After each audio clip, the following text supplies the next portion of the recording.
Hello，我係泰，今日喺四川嘅成都，就睇下呢度係咪所有嘢都係辣嘅。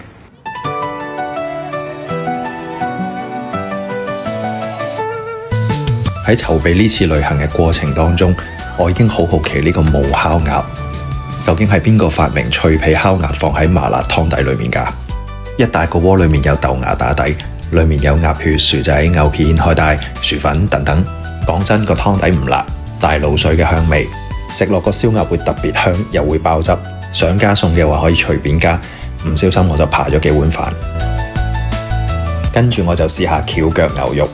望落去都清清地，以前嘅蹺腳牛肉係會將牛雜放喺牛骨加上中藥嘅湯裡面去煮，但係而家咧好多都係放鮮嫩嘅牛肉，再用個藥材湯淥多一碟白菜。四川人話記得要飲辣椒粉喎，同埋要飲晒碗湯，同埋呢間崔大媽嘅麻辣鴨血真係勁滑，一定要點。